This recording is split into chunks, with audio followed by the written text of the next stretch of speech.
Всем доброго времени суток.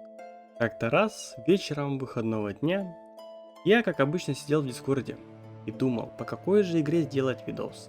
И тут я увидел, что два микрочелика играют в Mountain Blade 2.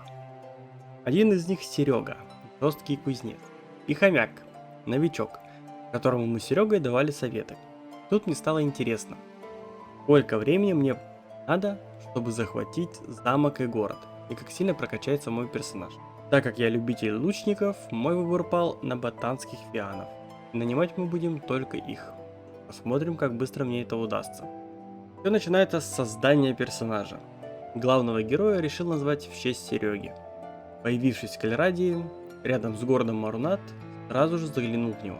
И, продав топорик с щитом, купил 2 колчана стрел. Теперь можно спокойно бегать и не опасаться бомжей. А вот и первая 8 бедолаг. Таким способом я смог качнуть пару уровней Сергею. Сейчас мне нужно подзаработать деньжат, повысить известность клана, чтобы я мог нанимать больше людей в свой отряд. Спокойно начинать войну с каким-либо из государств. Сейчас план действий следующий. Ходить по турнирам и по пути гасить грабителей. Так и деньжат подзаработаю, и Сергея качну. Первый турнир не увенчался успехом. На караван в Ландии напали степные бандиты. Я не мог пройти и не помочь. Но моральная поддержка им точно была нужна. Кое-как мы одержали победу. Без меня бы они не справились уж точно. Получил 1% своей добычи и пошел дальше. Второй раз дерусь с бандитами. И тут такое предательство от лошади. Сергей был взят в плен. Он провел в плену 24 часа. И кто знает, что с ним там было. Но он сумел сбежать. Первая победа на турнире. Я вообще ищу турниры, где главный приз благородный скакун, чтобы его продать и начинать собирать непобедимую армию лучников. И наконец-то в Жакулане главный приз лошадка. Осталось всего лишь победить.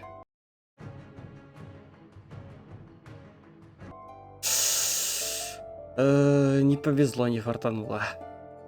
Я уже устал драться на турнирах.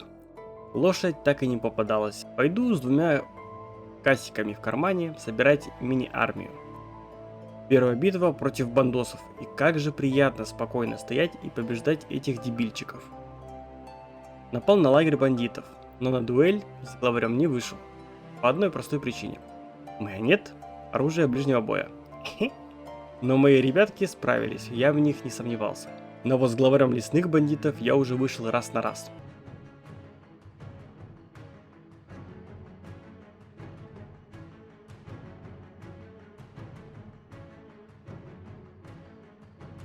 И одержал победу. Заглянул на турнир в Джалмарисе. И тут у нас королевский боевой конь. Но он точно будет мой.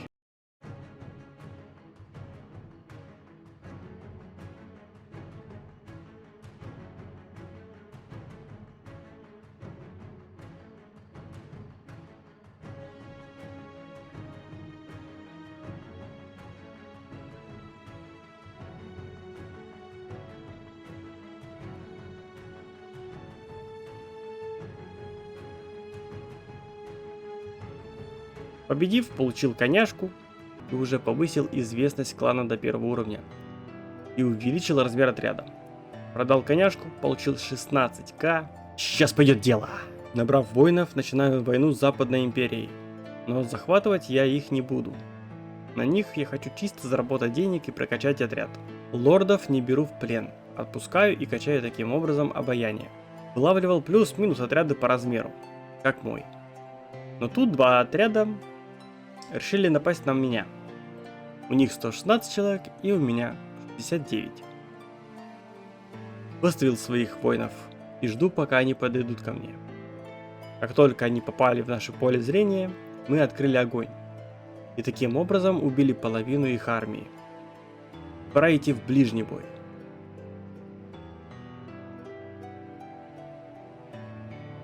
Остались только конные воины, которых мы расстреляли и одержали победу. Спустя какое-то время на меня напало несколько отрядов. Количество их воинов в разы превышало мое. И мне пришлось отступать, потеряв половину своих людей. Да, провел я множество битв. Прокачался, набрал воинов, заработал много денег. И пора бы заключать мир с Западной империей. Прискакал к городу и заключил мир с условием, что мне заплатят 30 тысяч. Вот это я их задушил. И начинаю войну со Стургией. Их захватывать будет быстрее, как я думаю. Перед захватом замка решил немного побить их отряды, чтобы не прокачивались. Против моих стрел щиты не помогут, ребят. Напал на армию Стургии, еще в зародыше, чтобы не набрались сил и разгромил их всех. Это мой первый бой, где такая разница в войсках. Очень рискую и вступаю в бой. Хорошо, что они сами идут на нас, и мы их расстреляли. Но как только они дошли до нас, и мы вступаем в ближний бой, где меня, к сожалению, вырубают. И очнувшись, я вижу, что мы победили. Начинаю осаждать замок Устакол. С помощью требушетов сломал все их катапульты. И пошел в атаку.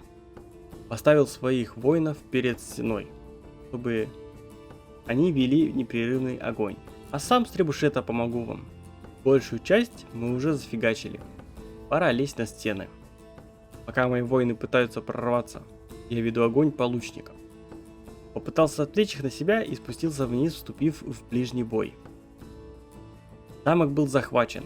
Сразу же отменил все постройки и включил гуляния и игры, чтобы верность поселения повысить. Как же жестко я качнул инженерку, вы просто посмотрите. Начинаю осаждать город. Вижу, что ко мне армия в 300 рыл подходит. 1000 человек я точно не осилю. Поэтому сворачиваем палатку и гасим армию. Пока я нанимал воинов, на мой замок пришла армия стургов. Бегом защищать. 400 рыл? Вы обалдели? Битва была в ущелье. Поставил свой отряд на горочку, но и враг решил подняться на соседнюю горку. И отряд противника начал в панике копошиться в углу, а мои воины спокойно вели по ним огонь. Победа была одержана. Сейчас, правда, опять надо нанять воинов. Решил немного отдохнуть от войн и качнуть торговлю. Вел мастерские, отправил караван. Но почему-то торговлю они не качают. А покупать в одном месте, продавать в другом, это слишком долго. Поэтому пришлось бросить это дело и вернуться к захвату города Ревил. Выставляю требушеты, ломаю катапульты, иду в бой. Лучников также поставил к стене, а сам с требушета накидываю. А потом пошел в раш.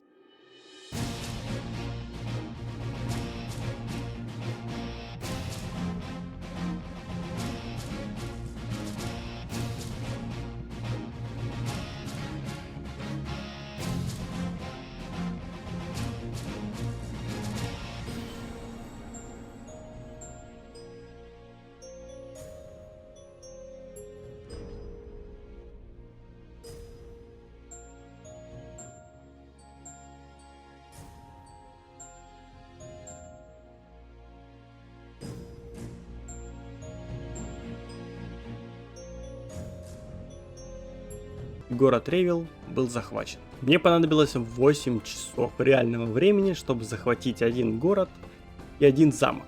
Не знаю, насколько это хороший результат, но я думал, что мне понадобится больше времени. Всем спасибо, до скорых встреч.